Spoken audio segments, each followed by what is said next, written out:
the four pillars of maritime compliance, which really define the legislative landscape that all seafarers, all merchant seafarers, need to adhere to. And that legislative landscape really is based on those conventions. There's lots of conventions, but there are four main ones. And they're primarily put together by the IMO, the International Maritime Organization, which is part of the UN, the United Nations, based in London, not far from the MI6 building. Fun fact. And those conventions are then put into national law by various or most countries around the world, and thus they're the law on the ship that you work on, because your ship is got a flag state. That's the country in which the city on the stern is written on, and it's the flag that you fly on the stern, your flag state, and the laws of your flag state are based on those IMO conventions, and your ship is basically a little part of that flag state country. So the ship I currently work on is a little piece of the Bahamas floating around, and the ship I worked on previously was a little part of the UK floating around the world. And not only do flag states enforce the conventions, but any port you go into has the right to inspect and enforce those conventions as well. So you're kind of those laws are enforced in two separate ways. We will talk more about flag state and port state enforcement, I'm sure, at another time. But the four pillars, I think we'll just talk about two today, but the four pillars of maritime compliance. And whilst lots of other conventions do exist, lots of technical codes, really the big four kind of define most of the day-to-day things that we have to comply with on board. And although not every single ship is required to comply with the conventions, the vast majority, and I would be pretty confident that most of the ships that you work on, be they cargo or passenger, do have to comply with the conventions, with the four pillars. And the four pillars, all the conventions really, but especially the four pillars, impose requirements upon ship owners and ship managers and upon charterers. And actually they're there to protect seafarers, they're there to protect the maritime environment. And that's because historically some ship owners, I'm sure would never happen today, but historically some ship owners put profit and their own profit ahead of the safety of their seafarers or the marine environment.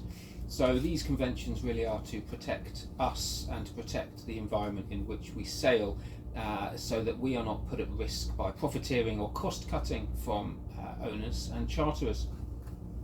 So what are the four maritime pillars, the four pillars of maritime compliance? Let's talk about SOLAS, the Safety of Life at Sea Convention, the oldest and probably the most famous, and now covers a huge variety of topics on the structure, the equipment, the construction, the equipment, and the operation of ships.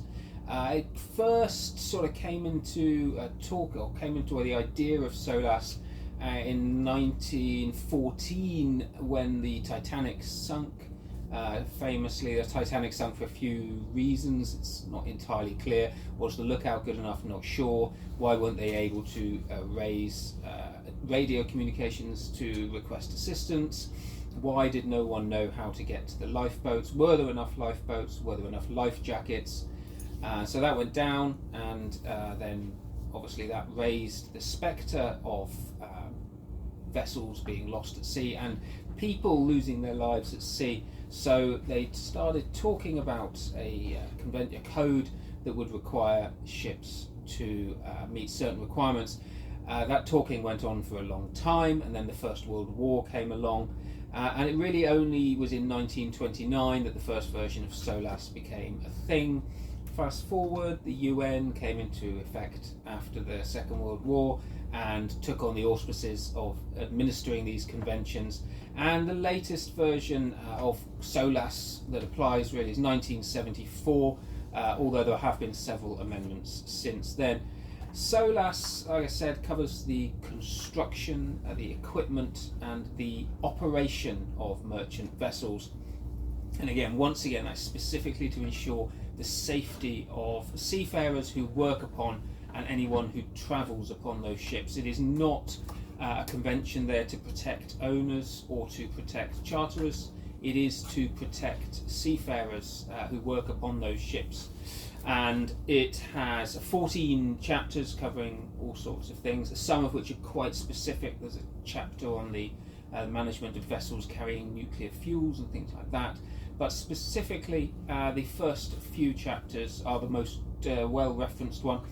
There, chapter 1 talks about the audit regime and the certification, which is slightly different for cargo and passenger, but broadly cover the same things. That covers navigation equipment, construction, fire detection, fire systems, life-saving equipment, radio communications. So the second chapter talks about firefighting and the construction of vessels. So it ensures that your vessels are watertight and that they have enough reserve stability to stay upright. And it talks about fire protection, whether that's passive in terms of the structural fire protection between different parts of the ship, or active in the detection, the fixed firefighting systems, the minimum number of extinguishers and hoses that you find on board. Chapter 3 talks about life-saving appliances. That's the famous information about how many lifeboats or life rafts you need, the fact that a life jacket must be provided for every person on board, including infants and children. And it also talks about the drills and exercises that we have to do to make sure we know what we're doing if something goes wrong.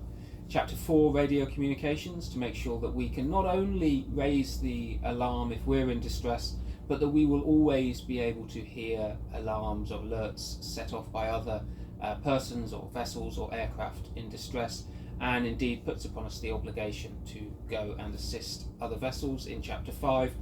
And chapter 5 talks about, in general, safety of navigation. So that's the equipment you find on the navigational bridge and how we operate our ships and how we plan voyages to make sure we get where we're going safely. And further after that, there are some other chapters, probably the most famous ones, chapter on the requiring us to adhere to the Safety Management Code, the ISM code, chapter on security, the ISPS code, and the IMDG code, the International Maritime Code for dangerous goods for cargo vessels carrying dangerous goods in packaged form.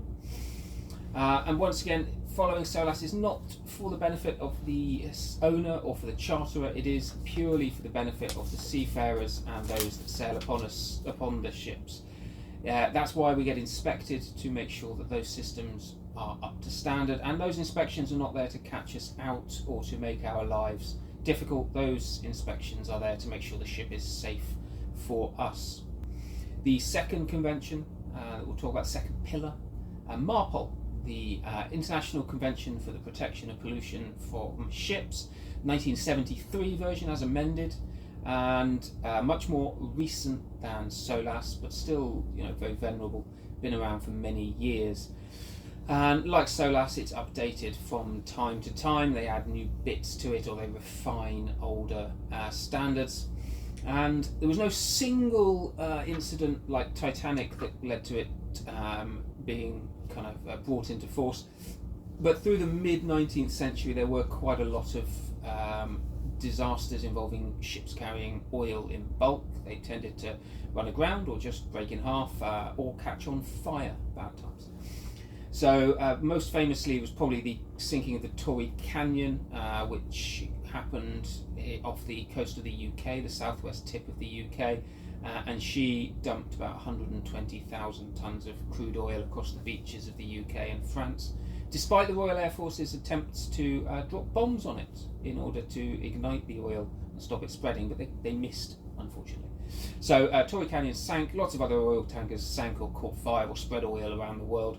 Exxon Valdez in Alaska, another famous one. So they wrote MARPOL, which initially was just designed to talk about the safe construction and management of oil tankers, to make sure that they had all the systems so that small damage wouldn't cause oil leaks and they didn't discharge oil unnecessarily.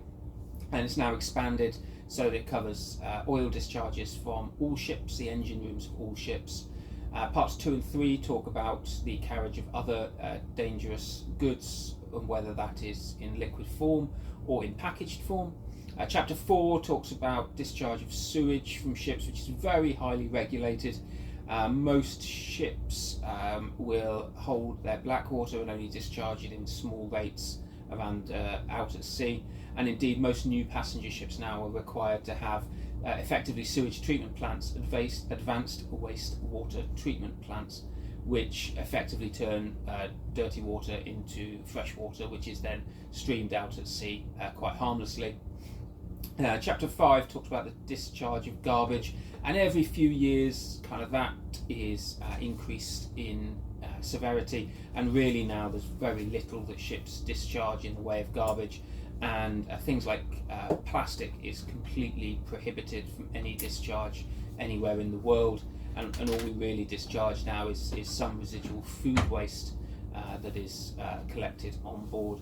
And the latest edition, chapter 6 on air pollution, prohibits the use of high sulphurous fuels and manages the emissions of volatile organic compounds or nitrous oxides, and increasingly will measure and control the discharge or the output of CO2 into the atmosphere, and require that ships operate generally more efficiently and use less power to do the same things.